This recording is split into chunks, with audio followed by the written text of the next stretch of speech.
கொச்சியில் நடுரோட்டில் தகராறில் ஈடுபட்டிருக்கிறார் நடிகை லட்சுமி மேனன். இது குறித்த கூடுதல் விவரங்களை நம்முடைய செய்தியாளர் முகிலனிடம் கேட்கலாம். முகிலன், இந்த விவகாரம் தொடர்பாக என்னென்ன விவரங்கள் இருக்கிறதோ பகிருங்கள். அபிநயா, கும்கி வேதலம் போன்ற படங்களில் நடித்து பிரபலமான நடிகை லட்சுமி மேனன் தற்போது தலைமறைவாகி இருப்பதாக தகவல் வெளியாகியிருக்கிறது. கேரளாவில் ஞாயிற்றுக்கிழமை இரவு கேரளாவில் ஒரு மதுபான விடுதியில் ஏற்பட்ட பிரச்சனையால் தற்போது அவரை காவல்துறையினர் தேடி வருவதாக தகவல் வெளியாகியிருக்கிறது. ஞாயிற்றுக்கிழமை இரவு லட்சுமி மேனன் மற்றும் அவர்கள் நண்பர்கள் ஒரு மதுபான விடுதியில் இருந்திருக்கின்றனர். அப்போது அந்த மதுபான விடுதியிலேயே இருந்த இன்னொரு குழுவிடம் ஒரு பிரச்சனையானது ஏற்பட்டிருக்கிறது. அந்த மதுபான விடுதிக்குள் அப்போவே அந்த பிரச்சனையானது பேசி தீர்க்கப்பட்டிருக்கிறது.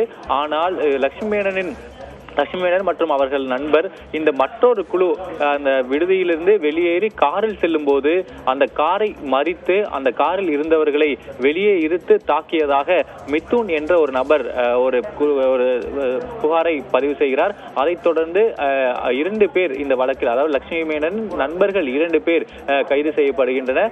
லட்சுமி மேனன் விசாரிப்பதற்காக காவல்துறையினர் தேடும் போது லட்சுமி மேனன் மற்றும் அவரது இன்னொரு நண்பர், ஒரு பெண் நண்பர், இருவருமே அவர் விசாரணைக்கு இல்லை, அவர் தேடி சென்ற இடத்தில் இல்லை. அதனால் அவர்கள் தலைமறைவாயிருப்பதாக தற்போது காவல்துறையினர் தெரிவிக்கின்றனர். இவர்களை இந்த இருவரையும் தேடும் பணியானது தற்போது தொடங்கி இருக்கிறது.